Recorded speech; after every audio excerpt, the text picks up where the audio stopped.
Hello everyone, कैसे हैं आप सब। हम कर रहे हैं इलेक्ट्रोस्टैटिक की सीरीज, जिसमें ये नेक्स्ट जो लेक्चर है आज का, इसमें हम इलेक्ट्रिक फील्ड के साथ साथ ग्रेविटेशनल फील्ड की भी बात करेंगे। इससे पहले मैंने 2 वीडियो अपलोड किए थे जिसमें हमने ग्रेविटी वाली कोई बात नहीं की थी। ये वाला जो पर्टिकुलर टॉपिक है जिसमें इलेक्ट्रिक फील्ड और ग्रेविटेशनल फील्ड की बात की जाएगी, ये थोड़ा सा टफ पड़ता है, क्योंकि कई बार हमें पता नहीं पड़ता कि कब तो ग्रेविटेशनल फील्ड को यानी कि ग्रेविटेशनल एक्सेलरेशन जी को काउंट करना है, कब नहीं करना। तो वो क्वेश्चन से ही बेटर समझ में आएगा। तो ये है हमारे पास सामने question. An electron is released from the bottom plate A. यहां से एक प्लेट है ए, उससे इलेक्ट्रॉन को रिलीज किया गया है। इलेक्ट्रॉन पे नेगेटिव चार्ज होता है, ये इलेक्ट्रिक फील्ड के अपोजिट जाने की कोशिश करता है, मतलब ऊपर जाने की कोशिश करेगा पॉजिटिव प्लेट की तरफ। The velocity of electron when it reaches plate B will be nearly equal to, मतलब इलेक्ट्रॉन को जस्ट रिलीज किया, ये एक्सेलरेट होकर ऊपर जाएगा। यहां पर हमें समझना है कि इस इलेक्ट्रॉन को रिलीज किया गया है, मतलब इनिशियल वेलोसिटी कितनी थी इसकी, 0 थी, और यहां नियरली पूछा है। अब हमारे समझ में ये नहीं आता कि हम सिर्फ इलेक्ट्रिक फील्ड को काउंट करें या ग्रेविटेशनल फील्ड को भी यहां पर काउंट करें, क्योंकि ऐसा कुछ यहां दिया नहीं है एक्चुअली में। चलो देखो, अब ऑप्शंस की तरफ हम नजर घुमाते हैं। इन्होंने बोला कि 2 सेंटीमीटर की प्लेट का सेपरेशन है, और यहां पर हमने इलेक्ट्रॉन को छोड़ा, और छोड़ते ही वो स्पीड अप हुआ, एक्सेलरेट हुआ, उस पर इलेक्ट्रोस्टैटिक एक्सेलरेशन लगा। तो क्या हम इलेक्ट्रोस्टैटिक एक्सेलरेशन निकाल सकते हैं? इसको मैं ए लिख सकता हूं, ये होगा क्यू ई बाय एम। यहां पर charge of electron E, electric field कितना दे रखा है, 10⁴, और मास है एम, ऐसे रख देता हूं। क्यों? क्योंकि मुझे पता है इलेक्ट्रॉन का चार्ज बाय मास रेशियो होता है 1.76 इंटू 10⁻11 कूलम पर किलोग्राम, ये होता है। तो आप देखो कि अगर इसकी मैं वैल्यू डालता हूं 1.76 इंटू 10⁻11 और मल्टीप्लाई बाय 10⁴, तो ये जो एक्सेलरेशन निकल के आएगा ये 1.76 इंटू 10⁻15 मीटर पर सेकेंड स्क्वायर। इतना खतरनाक एक्सेलरेशन निकल के आएगा ड्यू टू इलेक्ट्रिक फील्ड ए ई, जो कि बहुत बहुत बहुत ज्यादा है जी। और ये जो जी होता है ये होता है 9.8 मीटर पर सेकेंड स्क्वायर। मतलब यहां पर हमें समझ में आ गया कि ग्रेविटेशनल एक्सेलरेशन को नहीं लेना है। तो क्या हमें इतनी कैलकुलेशन हमेशा करनी पड़ेगी? नहीं, कोई जरूरी नहीं है। वेलोसिटी हमने देखी कि 2 सेंटीमीटर की छोटी सी डिस्टेंस के बीच में वेलोसिटी देखो कहां पहुंच गई, 10⁻7 मल्टीप्लाई है सब जगह। पॉइंट वाली बात है, तब भी 10⁻7 मीटर पर सेकेंड का आ जाना, मतलब ये जो एक्सेलरेट हुआ है इतना खतरनाक तरीके से हुआ होगा एक्सेलरेट, तभी इसकी वेलोसिटी इतनी अचीव हुई है। मतलब हमें ग्रेविटेशनल वाले को काउंट नहीं करना, सिंपल। तो इनिशियल वेलोसिटी 0 थी, फाइनल v होगी डिस्टेंस, मतलब velocity, initial velocity, final velocity और डिस्टेंस का हमें सिस्टम पता है। तो क्या मैं v² is equal to u square plus 2as लगा सकता हूं? बिल्कुल लगा सकता हूं, ये 0 है, 0 प्लस 2। एक्सिलरेशन, ये रही एक्सिलरेशन की वैल्यू। यहां से मैं लिख रहा हूं सिंपल, ई बाय एम, और डिस्टेंस ये लिख दिया सेंटीमीटर में, इसको मीटर में करना पड़ेगा। मैं एक चीज आपको समझाना चाह रहा हूं, इसलिए बार बार इसको लिख रहा हूं। ये हो गया 2, ये हो गया ई बाय एम, ई, और ये एस। देखो अब क्या होगा कि जब हम इलेक्ट्रोस्टैटिक में क्वेश्चन सॉल्व करेंगे तो कई बार ऐसी प्रॉब्लम आएगी कि अगर ई की वैल्यू में डालूं, तो ई की वैल्यू में डालूंगा 1.6 इंटू 10⁻19 कूलम, फिर एम की वैल्यू में डालूंगा 9.1 इंटू 10⁻31 किलोग्राम फॉर इलेक्ट्रॉन। उससे अच्छा है मैं याद कर लूं कि रूट के अंदर जब भी ई बाय एम आएगा तो उसकी वैल्यू मैं याद कर लूं तो बेटर होगा, कैलकुलेशन मेरी इजी हो जाएगी। इसकी जो आंसर आएगी वो आएगी 1.32 या 1.33 समथिंग, इस पूरे की रूट ई बाय एम की ये। तो v इज इक्वल टू, ये है 2, ठीक है, ये है 1.76 इंटू 10⁻11, इस पूरे की वैल्यू मल्टीप्लाई बाय ई है 10⁴, और ये s है 2 सेंटीमीटर, मतलब 2 इंटू 10⁻−2, ये रूट में कर दिया। अब ये 2 रूट में, तो 2 बाहर आ गया, 1.76 हो गया 1.32, डन। अब तो कुछ नहीं बचा, अब बचा ये 10⁻11 प्लस 4, 15 माइनस 2, रूट में, मतलब ये आ जाएगा अंडर रूट में 10⁻13। तो इसको तो निकाल नहीं सकते ना, इसको मुझे ऐसा लिखना पड़ेगा 12 इंटू 10 ऐसा। तो 10⁻12 तो बाहर आ गया, 10⁻6, और इधर बचा √10। अब √10 की वैल्यू भी हमें याद होनी चाहिए, कई जगह हम करते हैं सॉल्व तो √10 की वैल्यू अप्रोक्स में पाई के इक्वल होती है 3.14 या कई बार इसको 3.16 लिखना है हमें। तो यहां पर हमने लिखा इसको तो 2 इंटू 1.32 इंटू 10⁶ इंटू 3.16 इन सबको मल्टीप्लाई करोगे तो आंसर आएगा काइंड ऑफ 0.83 या नहीं उसी फॉर्म में बनाता हूं ना, ये आंसर आएगा 8.34 इंटू 10⁶ मीटर पर सेकेंड। तो हम समझ जाएंगे कि फर्स्ट वाला ऑप्शन आ रहा है तो आ जाएगा पॉइंट। अब ये पॉइंट बदल दिया, देखो यहां पर पॉइंट आगे लिया है, ये तब आएगा जब 10 का डिवाइड किया गया होगा, तो 10 का मल्टीप्लाई भी करना पड़ेगा, तो 83 इंटू 10⁷ मीटर पर सेकेंड फर्स्ट ऑप्शन। सबसे पहले हमने क्या समझा कि वेलोसिटी इतनी तेज क्यों हुई, क्योंकि एक्सेलरेशन बहुत ज्यादा होगा। वो तभी हो सकता है जब इलेक्ट्रोस्टैटिक एक्सेलरेशन हो, क्योंकि इलेक्ट्रोस्टैटिक फोर्सेस जो होते हैं ग्रेविटेशनल फोर्सेस से 100 टाइम स्ट्रॉन्गर होते हैं। उसका रीजन है ये इतना अच्छा खासा एक्सेलरेशन आया।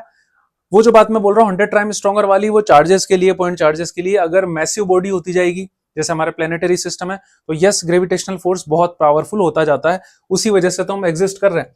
ये सारा कुछ है। नेक्स्ट क्वेश्चन करते हैं। ये नीट 2018 का क्वेश्चन है, बहुत बड़ा है, मैंने लिखा नहीं है, समझा देता हूं। An electron falls from rest through a vertical distance h, मतलब ये जो डिस्टेंस है h है, in a uniform and vertically upward electric field. अब इलेक्ट्रिक फील्ड ऊपर की तरफ है, तो मुझे सोचना पड़ा कि इलेक्ट्रिक फील्ड ऊपर की तरफ तब हो सकता है जब पॉजिटिव चार्ज नीचे हो और नेगेटिव चार्ज ऊपर हो। ये हो गया इलेक्ट्रिक फील्ड ऊपर की तरफ, ऐसा है। The direction of electric field is now reverse, तो पहले ऊपर की तरफ थी अब नीचे की तरफ कर दिया। ये हो गई इलेक्ट्रिक फील्ड की direction. Case second, keeping magnitude same, जितने अमाउंट का पहले लग रहा था उतने अमाउंट का है, मतलब प्लेट्स पे जो चार्जेस सेम है। A proton is allowed to fall from rest through the same vertical distance h। अब अगर इतने डिस्टेंस पे फिर से एक प्रोटॉन को फॉल होने दिया गया, the time of fall of electron in comparison to proton, मतलब जो इलेक्ट्रॉन को फॉल होने में टाइम लगा कंपैरिजन टू प्रोटॉन को फॉल होने में जो टाइम लगेगा वो कितना है, मतलब इलेक्ट्रॉन को टाइम कम लगेगा, बराबर लगेगा या ज्यादा लगेगा प्रोटॉन के गिरने के कंपैरिजन में। ये कुछ क्वेश्चन है, नॉर्मली समझाता हूं। एक इलेक्ट्रॉन को नीचे गिराया जा रहा है वर्सेस एक प्रोटॉन को नीचे गिराया गया। इलेक्ट्रॉन को नीचे गिराना है तो ऑब्वियसली ग्रेविटी नीचे लग रही है, अपने आप गिरना ही था, लेकिन इलेक्ट्रिक फील्ड और लगा दिया, तो उस इलेक्ट्रिक फील्ड में अगर नीचे गिराना है तो इलेक्ट्रिक फील्ड ऊपर की तरफ रखना पड़ेगा, तभी तो इलेक्ट्रॉन नीचे एक्सेलरेट होगा। इस प्रोटॉन को नीचे एक्सेलरेट कराने के लिए, गिराने के लिए ऊपर पॉजिटिव करना पड़ेगा, नीचे नेगेटिव करना पड़ेगा। इलेक्ट्रिक फील्ड की वैल्यू सेम। अब ये पूछा जा रहा है कि कौन कम टाइम लेगा, टाइम पूछा है ना, ये टाइम पूछा है, टाइम किसको कम टाइम लगेगा। अब देखो सिंपल सी स्टेप है, टाइम उसको कम लगेगा जो जल्दी नीचे आएगा, जल्दी वो नीचे आएगा जो ज्यादा एक्सेलरेट होगा। समझ रहे हो, जिसका एक्सेलरेशन ज्यादा उसको लगने वाला टाइम कम। डन। अब यहां पर ऐसा कुछ बोला नहीं है ग्रेविटी वगैरह, मान लो ग्रेविटी ले लेते हैं, तो ग्रेविटी की वजह से जो ग्रेविटेशनल एक्सेलरेशन लगता है जी, वो इंडिपेंडेंट ऑफ क्या होता है, मास होता है। तो इलेक्ट्रॉन और प्रोटॉन की खासियत यह है कि मास ऑफ प्रोटॉन काफी ज्यादा होता है मास ऑफ इलेक्ट्रॉन से, लेकिन charge of proton equals to charge of electron होता है। तो मास अलग अलग है, लेकिन ग्रेविटेशनल एक्सेलरेशन मास पे डिपेंड नहीं करता। मतलब अगर अकेली ग्रेविटी होती, यहां वैक्यूम होता, तो जितनी देर में प्रोटॉन गिरता है उतनी देर में इलेक्ट्रॉन गिरता। तो इसमें हमें कैलकुलेशन में नहीं उलझ जाना। सेकंड चीज, चार्ज वाली बात आ गई, दूसरे एक्सेलरेशन वाली बात आ गई, यहां पर इलेक्ट्रोस्टैटिक एक्सेलरेशन। तो इलेक्ट्रोस्टैटिक एक्सेलरेशन जो होगा A is equal to F/m, force is equal to mass into acceleration, force होगा QE/m। अब ये बोल रहे हैं कि E को तो सेम रखा, ठीक है, चार्ज दोनों का सेम होता है, मतलब जो एक्सेलरेशन ड्यू टू इलेक्ट्रोस्टैटिक है वो इनवर्सली प्रोपोर्शनल टू मास हो जाएगा।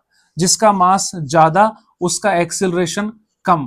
तो मास ऑफ प्रोटॉन ज्यादा है मास ऑफ इलेक्ट्रॉन से, इसलिए एक्सेलरेशन ऑफ इलेक्ट्रॉन काफी ज्यादा होगा एक्सेलरेशन ऑफ प्रोटॉन से। तो जो ज्यादा एक्सेलरेट होगा उसकी स्पीड तेज होती जाएगी, वो जल्दी से इस रास्ते को कवर कर देगा। तो आंसर क्या आ जाएगा, स्मॉलर। मतलब इलेक्ट्रॉन को कम टाइम लगेगा, जबकि हमें ऐसा लगता है, हम ऐसा इल्यूजन में हो जाते हैं कि प्रोटॉन भारी है वो जल्दी गिरेगा, तो और जल्दी गिरेगा तो हो सकता है कि इलेक्ट्रॉन को ज्यादा टाइम लगे, ऐसा हम सोच लेते हैं। लेकिन नहीं है, इलेक्ट्रॉन को काफी कम टाइम लगेगा क्योंकि इलेक्ट्रॉन का एक्सेलरेशन ज्यादा है। अच्छा, टाइम का भी हम रिलेशनशिप निकाल सकते हैं। ये डिस्टेंस तो सेम ही कवर करनी है ना इसको, तो हम लगा सकते हैं S equals to u t plus half a t square, और क्योंकि रिलीज किया है इसलिए ये तो हो गया 0। डन। तो यहां पर मैं क्या लिख सकता हूं, 2s upon a equals to t root में। डन। एस भी तो कांस्टेंट है, दोनों को सेम हाइट से गिरना है, टू भी कांस्टेंट है, तो T inversely proportional to root A, और ये ए कौन सा है, इलेक्ट्रोस्टैटिक वाला, इसमें वैल्यू डाल सकता हूं क्यू ई बाय एम, तो यहां हो जाएगा टी प्रोपोर्शनल टू रूट, नीचे डलेगा तो एम अपॉन क्यू ई। ऐसे charge same, electric field same, तो T proportional to root M, जिसका मास ज्यादा उसको टाइम लगेगा ज्यादा, मास ज्यादा तो टाइम ज्यादा, दोनों तरीके से हमने प्रूव कर दिया। डन है। ऐसे क्वेश्चंस में हम नहीं फंसेंगे। अब से हम देखेंगे कि मास अलग अलग होने से कुछ नहीं होता। हमने देखा चार्ज, एटलीस्ट चार्ज को देखा हमने, देखो यहां पर मास तो अलग अलग है, डेफिनेटली मैं वापस से समझाता हूं, मास अलग अलग होने से क्या नहीं होता, होता है, लेकिन ग्रेविटी वाला नहीं होता। पहला कैच, मास अलग अलग होने से ग्रेविटी को फर्क नहीं पड़ रहा, वो तो सेम लग रही है, तो ग्रेविटी वाला कंसेप्ट हटा दिया। दो तरह के एक्सिलरेशन है यहां पर, एक तो ग्रेविटेशनल एक्सिलरेशन और एक इलेक्ट्रोस्टैटिक वाला, तो ये तो पिक्चर से हट गया। इसको हमने देखा तो इसमें ई मतलब इलेक्ट्रिक फील्ड, चार्ज और मास आता है। अब क्योंकि यहां पर इलेक्ट्रॉन और प्रोटॉन है, दोनों का चार्ज सेम है, तो मास पे डिपेंडेंसी आ गई। वर्सेस अगर यहां पर प्रोटॉन और अल्फा पार्टिकल होता तो यस, मास और चार्ज वाली बात भी आ जाती। उसको भी मैं एक बार समझा देता हूं यहीं पे। देखो, अगर मैं बात करता हूं प्रोटॉन की, प्रोटॉन मतलब 1H1, और अगर मैं बात करता हूं अल्फा पार्टिकल की तो वो 2He4। इस पे चार्ज कितना है, क्योंकि मैं बात करूं तो 1 है, इस पे चार्ज है 2, इस पे मास कितना है 1, और इस पे मास कितना है 4। तो ये वैल्यू हमें डालनी पड़ती है। यहां पर इलेक्ट्रिक फील्ड तो सेम रहता ना, इसको मैं कैसे चेंज करता, दिख रहा है क्या यहां तक का, हाँ। तो अगर मुझे निकालना पड़ता time of alpha particle versus time of proton, तो मैं इसको कैसे लिखता, रूट में, ई तो मैं हटा दूंगा, T inversely proportional to Q है, तो Q of proton upon Q of alpha particle, और टी प्रोपोर्शनल टू मास है, तो mass of alpha particle upon mass of proton. Proton का चार्ज 1 और अल्फा का 2, तो यहां रूट में क्या आता 1/2 multiply mass of alpha particle 4, और यहां पर कितना आता मास ऑफ प्रोटॉन 2, तो ये 2 होता कितना आ जाता 1:1, तो इक्वल टाइम लगता, तब आपका आंसर क्या आ जाता, डी वाला आ जाता। तो कुछ आया समझ में, नहीं आया कमेंट करना। तो अब तक जो क्वेश्चन देखे उसमें से समझ में आ रहा था कि हमें ग्रेविटी को काउंट नहीं करना ज्यादातर केसेस में, तो इसलिए ये क्वेश्चन ट्रिकी थोड़ा सा मैंने लिया। A small point mass carrying small positive charge on it released from the edge of a table where electric field is horizontal, which graph shows trajectory of mass। मतलब एक और ऐसा ही डायग्राम दिया था एग्जैक्टली, और ये ग्राफ है। यहां पर क्या दिया हुआ है कि थोड़ा सा इन्होंने टफ बनाया, यहां पर एक टेबल है, एक टेबल पे यहां पर बिल्कुल इसकी एज पे एक चार्ज को हम रिलीज कर रहे हैं, मतलब छोड़ रहे हैं बिल्कुल। तो अगर यहां पर इलेक्ट्रिक फील्ड नहीं होता तो इसे ग्रेविटी के हवाले करते हम, ग्रेविटी इसको नीचे ले जाती, फ्री फॉल होता, लेकिन यहां पर इलेक्ट्रिक फील्ड भी है जिसकी वजह से इस पे फोर्स लगेगा, हॉरिजॉन्टल है तो F is equal to Q, एक फोर्स लगेगा, और इसको रिलीज किया तो नीचे भी लगेगा, F इक्वल टू mg। दो फोर्सेस लग रहे हैं, इसको इलेक्ट्रोस्टैटिक फोर्स बोल लेता हूं, इसको ग्रेविटेशनल फोर्स बोल लेता हूं। दो फोर्सेस इस पे लगना चालू होंगे, तो जब दो फोर्स लगेंगे तो उसकी रिजल्टेंट डायरेक्शन में जाएगा, और क्योंकि इसको रिलीज किया गया था, इनिशियल वेलोसिटी 0 थी, तो ये जो इसकी डायरेक्शन होगी नेट फोर्स की, ये कुछ ऐसी होगी इस डायरेक्शन में, ऐसा, ये नेट है, जिस डायरेक्शन में नेट फोर्स लगता है उसी डायरेक्शन में नेट एक्सेलरेशन लगता है। तो जब इनिशियल वेलोसिटी 0 थी इसकी, तो जिस डायरेक्शन में इसको चलाना चालू करोगे ये उसी डायरेक्शन में चलता चला जाएगा। कोई चीज पहले से ही चल रही है और फिर मैं उस पर फोर्स लगाऊं तो कर्वी पाथ बनेगा, लेकिन अगर कोई चीज पहले से रुकी हुई थी और उस पर मैंने उसी डायरेक्शन का फोर्स लगाना चालू किया, तो जिस डायरेक्शन में फोर्स लगाऊंगा उधर ही चलना चालू हो जाएगा। रखा था ऐसे फोर्स लगाया चला गया, इधर लगाया चला गया, नीचे लगाया चला गया, जिस डायरेक्शन में नेट फोर्स लगेगा उसी डायरेक्शन में वो मूव करना लग जाएगा स्ट्रेट लाइन पाथ में। तो इसका आंसर है डी। ज्यादा कुछ करने की जरूरत ही नहीं थी। फिर भी अगर लगे तो हम कर सकते हैं। देखो यहां पर जो force F equal to Q है, दो तरह के एक्सेलरेशन ले सकते हैं। इस डायरेक्शन का एक्सेलरेशन इलेक्ट्रोस्टैटिक वाला क्या हो जाएगा, क्यू ई बाय एम, और नीचे वाला जो हो जाएगा उसमें तो मास का डिवाइड लग के जी, ऐसा। तो दो एक्सेलरेशन हो गए इस डायरेक्शन में। तो एक्सेलरेशन की जो वैल्यू आएगी क्या आएगी, रूट ओवर इस डायरेक्शन में जो होगा, दोनों का ये 90 डिग्री बन रहा है, G square plus Q E by M का होल स्क्वायर। ये एक्सेलरेशन लगेगा नेट, और ये चेंज नहीं होगा मैग्नीट्यूड में ना, डायरेक्शन चेंज हो रही है, ये सेम है, ये सब कुछ चीजें सेम है, इसलिए स्ट्रेट लाइन मोशन करेगा।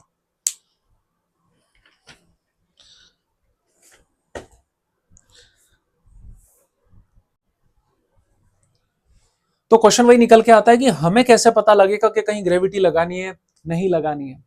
रीजन उसके पीछे ये है कि अगर हम ग्रेविटी को काउंट नहीं करते यहां पर भी, जैसे अभी पिछले क्वेश्चंस में नहीं करा, तो ये जो चार्ज पार्टिकल है ये सीधा जाता है ऐसे, मतलब ये एक ही कोऑर्डिनेट की डिस्टेंस को ट्रेवल करता। अगर जैसे एक्स डायरेक्शन में इलेक्ट्रिक फील्ड है तो ये एक्स डायरेक्शन में डिस्प्लेसमेंट डिस्टेंस ट्रेवल करता चला जाता। कोई ना कोई ऑप्शन ऐसा दिया होता आपको, फिर ऐसा ऐसा कुछ, जो कि नहीं दिया, दोनों के बीच में ट्रेवल कर रहा है। स्ट्रेट लाइन मोशन तो है, स्ट्रेट लाइन मोशन तो है, लेकिन 1D मोशन नहीं है, 2D है, क्योंकि दो कोऑर्डिनेट चेंज होते चल रहे हैं एट ए टाइम। इसमें एक्स भी चेंज होगा, वाई भी चेंज होगा, एक्स भी चेंज होगा, वाई भी चेंज होगा। स्ट्रेट लाइन मोशन होना हमेशा ये नहीं बताता कि 1D मोशन है, ध्यान रखना 2D मोशन हो रहा है तो दो फोर्सेस को काउंट करना पड़ेगा हमें। इसलिए ये कर्व जान करके दिए गए ताकि हम कंफ्यूज हो जाए। अब यहाँ लूपिंग द लूप का एक कंसेप्ट देखते हैं। क्या होता है कि न्यूटन्स लॉ ऑफ मोशन में हम पढ़ते हैं कि किसी भी ऑब्जेक्ट को हमने ऐसे स्ट्रिंग से लटकाया और ऐसे घुमा रहे हैं उसको, वर्टिकल मोशन में कर रहे हैं, वर्टिकल सर्कुलर मोशन दे रहे हैं, तब मिनिमम स्पीड यहाँ क्या हो कि वो पूरा चक्कर मार के आए। ऐसा नहीं हो कि यहाँ जाए और ऐसे गिर जाए। ये तभी हो सकता है जब अच्छी खासी स्पीड हम दें तभी वो घूम के आएगा, वरना वो ऐसे जाएगा और ऐसे गिर जाएगा। पूरा घूमने के लिए एक स्पीड होनी चाहिए उसके पास। तो यहां पर हमें याद होना चाहिए कि तीन तरह के पॉइंट होते हैं। एक तो लोएस्ट पॉइंट होता है जिसको एल बोल सकता हूं, एक मिडिल पॉइंट होता है जिसको एम बोल सकता हूं, और एक हाईएस्ट पॉइंट हो सकता है जिसको एच बोल सकता हूं। यहां पर अलग अलग स्पीड्स होती है। तो लोएस्ट पॉइंट की जो स्पीड होती है वो एटलीस्ट, या मैं मिनिमम की अगर मैं बात करूं तो वो होती है √5 GR।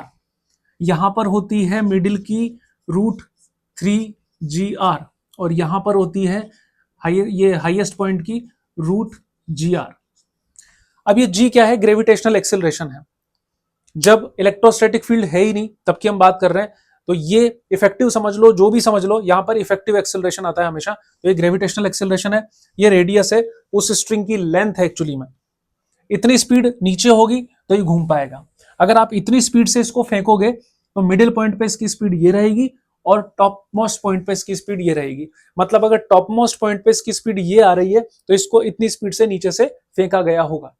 अब अगर यहां पर इस टाइप के क्वेश्चंस में आपको दे दिया जाए कि भाई इलेक्ट्रिक फील्ड भी इन्वॉल्व आ गया, ये रहा इलेक्ट्रिक फील्ड, कैसे, प्लेट्स दे दी, मान लो यहां पर इस पे जो चार्ज है वो क्यू चार्ज है, पॉजिटिव चार्ज है, डन। तो यहां पर क्या किया कि ये पॉजिटिव ऐसा कर दिया, ऊपर वाली प्लेट पॉजिटिव, नीचे वाली प्लेट नेगेटिव।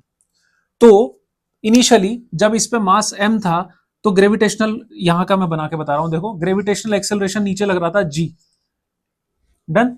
अब इस पे चार्ज क्या है q, उसकी वजह से इस पे एक और एक्सेलरेशन लग रहा है नीचे ae। तो क्या ये दोनों एक ही डायरेक्शन में नहीं हो गए इस बार? बिल्कुल हो गए, क्योंकि ऊपर पॉजिटिव नीचे नेगेटिव है। यहां जो इफेक्टिव आएगा, मतलब यहां जो VL को लिखूंगा मैं, वो आएगा √5G इफेक्टिव इंटू R। बस इतना सही तो लिखना है, और इफेक्टिव की जगह तो हम लिखना सीख ही गए, अभी लिखना सीख रहे हैं। कैसे हो गया, दोनों एक ही डायरेक्शन में, दोनों कैसे हैं, एक ही डायरेक्शन में, तो क्या हो जाएगा, ऐड हो जाएंगे, इज इक्वल टू 5 और ये AE plus G into R, ये हो गया। अच्छा AE क्या है, acceleration due to electrostatic field. तो हमने देखा कि चार्ज क्या है Q, इलेक्ट्रिक फील्ड क्या है, अगर E है और मास अगर इसका M है तो ये हो जाएगा QE बाय M। ये हो गया एक्सेलरेशन। इसकी वैल्यू यहां जाएगी, G तो G ही है, मास पे डिपेंड कर नहीं रहा, ये सारी वैल्यू आ जाएगी। तो सब जगह G की जगह क्या लिख सकता हूं मैं, G इफेक्टिव, यहां पर भी लिख सकता हूं इफेक्टिव, और यहां पे लिख सकता हूं इफेक्टिव, डन। अगर पॉजिटिव ऊपर करने की जगह नेगेटिव ऊपर कर दूं, नीचे पॉजिटिव कर दूं, मतलब मैं ऐसा कर दूं और चार्ज वही पॉजिटिव रखूं, ये नेगेटिव ये नेगेटिव, तो अब इस पे जो एक्सेलरेशन जो लगेगा इलेक्ट्रोस्टैटिक वाला, वो नीचे ना लग के कहां लगेगा, ऊपर लगेगा ऐसा। तो अब मुझे क्या करना है, माइनस करना है, तो माइनस वाला आ जाएगा, सिंपल है। वैसे ऐसा पूछते नहीं है क्योंकि फिर उसमें उसको ये बताना पड़ेगा ज्यादा कौन सा है, बहुत सारे कॉम्प्लिकेशन आएंगे, ज्यादातर प्लस वाला ही आता है कि वो ग्रेविटी के साथ ही लगे, तो उस केस में आपको सिंपली प्लस करना है। क्या ऐसा हो सकता है कि अलग अलग डायरेक्शन भी हो इस एक्सेलरेशन ड्यू टू ग्रेविटी और एक्सेलरेशन ड्यू टू इलेक्ट्रोस्टैटिक की? यस, हो सकती है अलग अलग डायरेक्शन भी। उस पर बेस्ड क्वेश्चन कराता हूं मैं, दो एक साथ करा के, ताकि आपको कंपैरिजन करने में इजी रहे। ये वो क्वेश्चन है जो we are same same but different जैसा दिखते हैं कुछ कुछ। यहाँ पर भी पैरेलल प्लेट्स है, चार्ज है, लेंथ एल है, मास एम, चार्ज क्यू, यहाँ पर भी चार्ज क्यू ही है, सारी कुछ चीजें सेम है। ध्यान से देखोगे तो अलग अलग लगेगा। यहाँ पर कुछ कीवर्ड्स यूज किए गए हैं जिनके बारे में मैं बताता हूँ। एक कीवर्ड यूज किया गया है पैरेलल प्लेट कैपेसिटर, मतलब समझ लो दो पैरेलल प्लेट्स हैं, उन पे अलग अलग चार्ज है, जिसकी वजह से मतलब अलग अलग पोलैरिटी का चार्ज है, तो पोटेंशियल डिफरेंस क्रिएट होगा, इलेक्ट्रिक फील्ड आएगा। देखो, a simple pendulum of length L is placed between the plates of PPC, मतलब पैरेलल प्लेट कैपेसिटर, दो parallel plate charged plates having electric field as shown, positive से negative electric field होता है। It's bob, मतलब जो mass m है, has mass m and charge q, time period of pendulum is. अब यहां पर क्या क्या बोला गया है, सिंपल पेंडुलम बोला गया है। सिंपल पेंडुलम का time period t is equal to होता है 2 pi root L by G. तो नॉर्मल था, ऐसा तो कोई ऑप्शन मिल ही नहीं रहा, लेकिन ये क्यू ही क्या आ गया। तो ये टाइम पीरियड तब है जब सिर्फ ग्रेविटेशनल फील्ड प्रेजेंट हो, लेकिन यहां पर इस बॉब पे एक चार्ज है Q, जिसकी वजह से इसका जो चार्ज का इलेक्ट्रिक फील्ड बनेगा वो बाहर वाले इलेक्ट्रिक फील्ड के साथ इंटरेक्ट करेगा और इसके ऊपर एक फोर्स लगेगा, इलेक्ट्रोस्टैटिक फोर्स, जिसकी वजह से इसको एक एक्सेलरेशन फील्ड होगा, एक्सेलरेशन फील होगा, जिसको बोलेंगे ग्रेविटेशनल, ये इलेक्ट्रोस्टैटिक का एक्सेलरेशन। ओके, तो यहां पर मैं बात करूं इसकी, तो क्या बनना चाहिए डायग्राम, एक्चुअली मैं दोबारा बना रहा हूं। ये जो फोर्स फील कर रहा होगा उसका मैं डायग्राम बनाता हूं। यहां पर इसके ऊपर दो दो फोर्सेस लग रहे होंगे ग्रेविटी का नीचे, जिसकी वजह से यहां पर इस पे ग्रेविटेशनल एक्सेलरेशन इस डायरेक्शन में होगा, और क्योंकि ये पॉजिटिव चार्ज है इसकी वजह से इस पे जो फोर्स लग रहा होगा इलेक्ट्रोस्टैटिक का, वो in the direction of electric field ही लग रहा होगा। तो इस वजह से इस डायरेक्शन में फोर्स लगेगा क्यू ई, और इस पे एक्सेलरेशन आएगा ए ई, वो होगा एफ फोर्स अपॉन मास, मतलब क्यू ई बाय एम। दोनों के बीच में एंगल 90 डिग्री है, तो इनका एक रिजल्टेंट कुछ ऐसा निकलेगा नेट, या इसको बोल सकते हैं जी इफेक्टिव। तो जब ये वाली कंडीशन है तो इससे काम नहीं चलेगा, मुझे यहां लिखना पड़ेगा जी इफेक्टिव, और जी इफेक्टिव की वैल्यू ए नेट होगी, और ए नेट क्या है, दो जब वेक्टर 90 डिग्री पे लगते हैं तो जी इफेक्टिव क्या निकल के आना चाहिए, वो आना चाहिए root over this G square plus this A E का स्क्वायर, मतलब Q square E square by M. इसका डिवाइड करेंगे एल में, तो मतलब हमें ऑप्शन ऐसा देखना है जिसमें एल ऊपर हो, सब में एल ऊपर है, बाहर 2 पाई हो, सब में 2 पाई है, लेकिन हमें बस ये जी इफेक्टिव की वजह से बताना है, तो हमें प्लस वाला ऑप्शन ढूंढना है। तो ये वाला तो कैसा था, माइनस का, ये गया, ये माइनस का था, ये भी गया, प्लस वाला, ये दो ऑप्शन बचे। फिर हमें देखना है कि ये वाली टर्म नीचे जाएगी रूट में, रूट का स्क्वायर। ओहो, मैं सही करना भूल गया, रुको एक मिनट, मुझसे गलती होगी, इतना बारीक बारीक लिखना था ना, एक को रूट आएगा, ये जी इफेक्टिव की वैल्यू तो ये रूट वाली आएगी ना पूरी की पूरी, इस वजह से अकेला नहीं आएगा, अकेला नहीं आएगा। हाँ, चाहो तो हम क्वेश्चन को देखो और टिपिकल बना देते, इन्होंने तो सिंपल करके दिया था। अगर इन्होंने ऐसा दिया होता जी square Q square E square M square, तो भी हमें कौन सा टिक मारना था, यही मारना था, क्योंकि रूट में आएगा ये, एज इट इज वैल्यू डालनी है जी इफेक्टिव की जगह। डन, तो ये वाला आंसर होगा हमारा डी। अब इसको देख लेते हैं, यहां पर क्या बोला हुआ है, a small sphere carrying charge Q and mass m is hanging between two parallel plates. Again parallel plates है, नॉर्मल पैरेलल प्लेट्स ली गई, भी चार्ज की कोई बात नहीं की गई, by string of length L, time period of pendulum is T nought. In case जब इन प्लेट्स पे कोई चार्ज नहीं था और ये मास m वाला पेंडुलम लटका हुआ था, तो इसका जो टाइम पीरियड था वो T नॉट गिवन था, वो था 2 pi root L by G. अब इन्होंने बोला when parallel plates are charged, मतलब ये है केस 1, ये ऊपर वाला है केस सेकंड। इस केस में टाइम पीरियड जो हो गया वो हो गया टी, तो T इज इक्वल टू हो जाएगा 2 pi root L upon G effective. Done.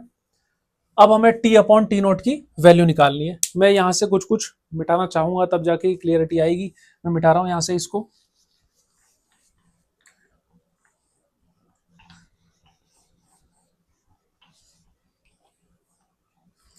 देखो, मुझे T अपॉन T नोट करना है इक्वेशन 1 और equation 2। T upon T note करना है तो 2/1 कर दूं, इक्वेशन 2 डिवाइड बाय इक्वेशन 1। तो T upon T nought equals to 2 pi root L upon G effective upon 2 pi root L upon G। क्या क्या कट रहा है? यहां से 2 पाई गया, L से L गया, ऊपर बचा 1 अपॉन G इफेक्टिव रूट में, नीचे बचा 1 अपॉन रूट G। तो ये ऊपर चला जाएगा, रूट में G ऊपर गया और G इफेक्टिव नीचे आ गया। अब मुझे G इफेक्टिव निकालना है, आंसर आ जाएगा। G इफेक्टिव में G ग्रेविटेशनल एक्सिलरेशन और ये इलेक्ट्रोस्टैटिक वाला भी आएगा जो मुझे ऑप्शन से पता लग रहा है। तो मेरा काम ये देखने का है कि किस डायरेक्शन में फोर्सेस लग रहे हैं। देखो, ग्रेविटी तो नीचे लग रही है, G नीचे लगा, पॉजिटिव चार्ज है, इलेक्ट्रिक फील्ड नीचे की तरफ है, तो पॉजिटिव चार्ज पर जो फोर्स लगता है, इलेक्ट्रिक फोर्स लगता है, वो इलेक्ट्रिक फील्ड के अलोंग लगता है, मतलब नीचे की तरफ ही लगा, AE। यानी कि दोनों एक ही डायरेक्शन में इजीली मैं ऐड कर पाऊंगा। यहां पर क्या हो जाएगा, G upon G plus AE, दोनों एक ही डायरेक्शन में, मतलब G upon G plus QE by M। तो प्लस वाला देखना है मुझे, प्लस वाला ये भी प्लस है, ये भी प्लस है, ये भी प्लस है, लेकिन नीचे है प्लस, इसमें नीचे है, इसमें भी नीचे है, लेकिन इसकी पावर 1/2 है, मतलब यही वाला रूट वाला है, ये पावर तो 3/2 वाला है। तो सी ऑप्शन जाएगा। तो कैसा लगा आज का वीडियो, कमेंट करके जरूर बताना। अच्छा लगता है आप लोग जब कमेंट करते हैं। बाकी मैं ऐसे वीडियोस लाता रहूंगा। Thank you.